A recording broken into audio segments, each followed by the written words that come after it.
නමෝ තස්සේ භගවතු අරහතෝ සම්මා සම්බුද්දස්සේ නමෝ තස්සේ භගවතු අරහතෝ සම්මා සම්බුද්දස්සේ නමෝ තස්සේ භගවතු අරහතෝ සම්මා සම්බුද්දස්සේ තුන් ලෝකාග්‍ර වූ භාග්‍යවත් අරිහත් සම්මා සම්බුදුරජාණන් වහන්සේ විසින් දේශනා කරන ලද අග්ගප්පසාද සූත්‍රයේ ගාථා කීපයක් මම කියවුණේ. අංගුත්තර නිකායේ චතුස්ක නිපාතේ එනම අග්‍ර වස්තු 4 යාවතා භික්ඛවේ බුදුරජාණන් වහන්සේ දේශනා කරන යම් තාක් ලොව ශාස්ත්‍රූරු යත්නම් අපාද දීපාද චතුස්පාද බහුපාද ආදී යම් තාක් සත්ත ප්‍රජාවක් යත්නම් ඒ සීලෝම සත්ත ප්‍රජාව අතුරින් තථාගත වූ සම්මා සම්බුදුරජාණන් වහන්සේ අග්‍රයි ජේෂ්ඨයි ශ්‍රේෂ්ඨයි උත්තමයි කියන දේශනා කළා.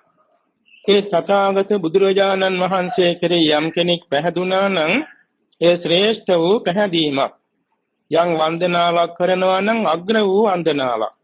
යම් පූජාවක් කරනවා නම් අග්‍ර වූ පූජාවක්. එයින් ජනිත වන කුසල චිත්ත පරම්පරාව අග්‍ර වූ කුසල චිත්ත පරම්පරාවක්.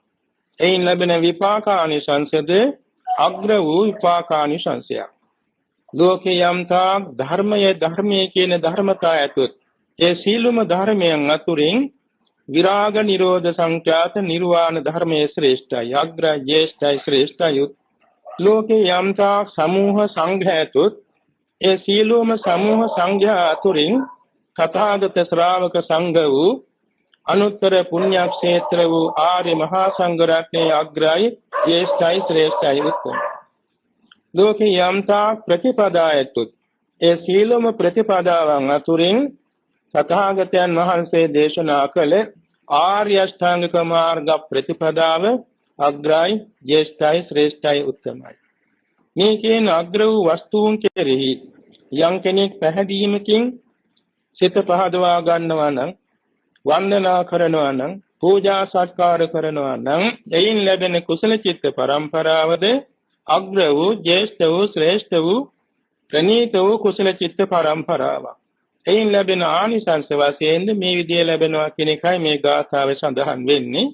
අග්ගස්මින් දානං දදතං අග්ගං පුඤ්ඤං පවඩ්ඩති.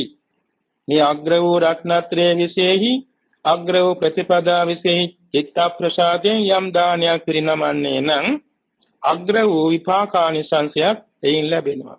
අග්ගං ආයෝච වන්නෝච දෙවලෝ මනෝලෝ උපනුපන්තන අග්‍රාන්දමින් ආයු සම්පත්තිය ලැබෙනවා.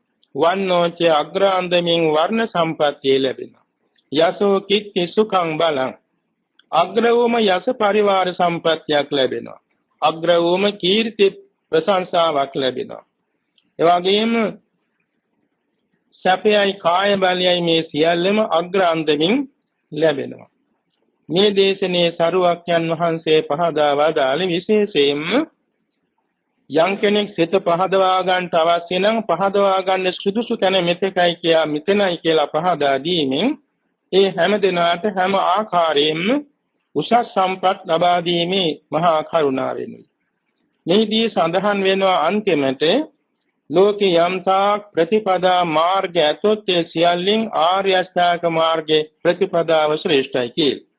මේ ලෝකේ තියෙන ගමන් මාර්ග පහක්. නිරේ ගති, තිරච්ඡාන යෝනි ගති, පෙත්තිවිසේ ගති, මනුෂ්‍ය ගති, දේව ගති කිය. ඒ 31 භූමිතලයේටම යන මාර්ග මේ පහෙන් කියවෙනවා. නිරේ ගති කියනකොට 136ක් නරක ආදියට යන ගමන් මඟක් තියෙනවා.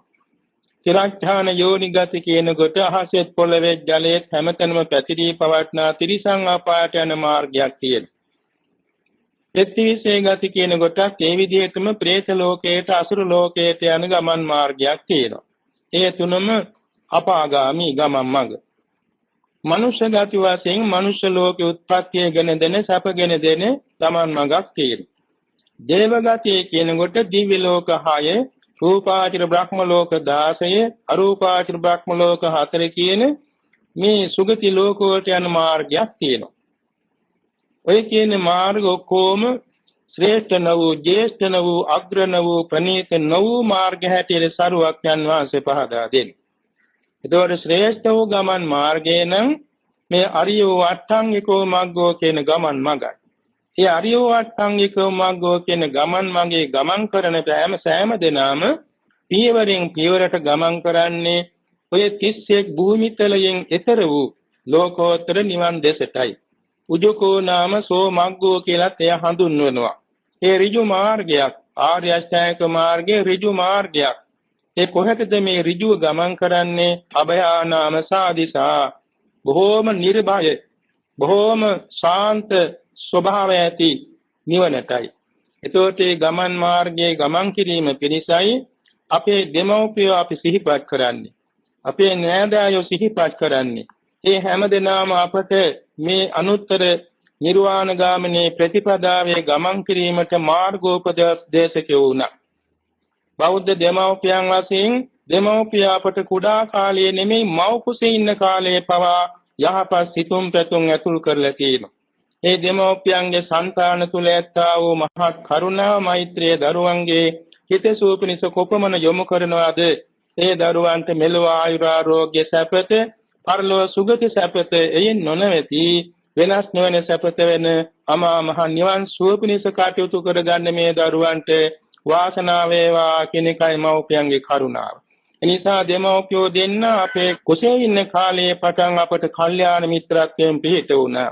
අර බෝධිරාජ කුමාරයා කියලා කියනවා එතුමා විශාල මාලිගාවක් කරලා බුදුපාමොස් සංගරුවන වඩා හිඳවන මහ දානයක් දුන්නා. එදා තිසරණ පන්සිය සමාදන් වුණේ නැහැ. දාන කටයුතු නිමවා බුදුපාමොක් සංගරුවන පිටත් වුණාට පස්සේ මිතුරෙක් ඇහැවා බෝධිරාජ කුමාරයාගෙන් ඇහැවා රාජකුමාරය ඔබ අද තිසරණ පන්සිය සමාදන් වුණේ නැහැ කියලා.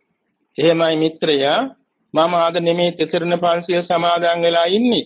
මං කුසේ ඉඳිද්දී මගේ අම්මා මට තිසරණ පන්සිය සමාදන් කරවලා තියෙනවා. එනිසා මං උපතින්ම බෞද්ධයෙක්. මම කුසේ සිටින්නේම බෞද්ධයෙක්. නමුත් මම දැනුත් මේ තිසරණ පන්සිය සමාදන් වෙනවා කියලා ආපසු බුදුරජාන් වහන්සේ වැඩින සේනාසනයට ගියා බේසකලාවන මිගදාය කියන තැනට. ඊළ අයමත් තිසරණ පන්සිය සමාදන් වෙලා තමයි බණ අහලා විශාල ධර්ම දේශනයක් සවන් දුන්නා. බෝධිරාජ සූත්‍රය කියලා බොහෝම ගැඹුරු කියන්නේ සවිස්තර දේශනාවක් අහන්න වාසනාවන්ත වුණා. එදා එතම සෝවාන් මඟඵල නිවනටත්පත් වුණා.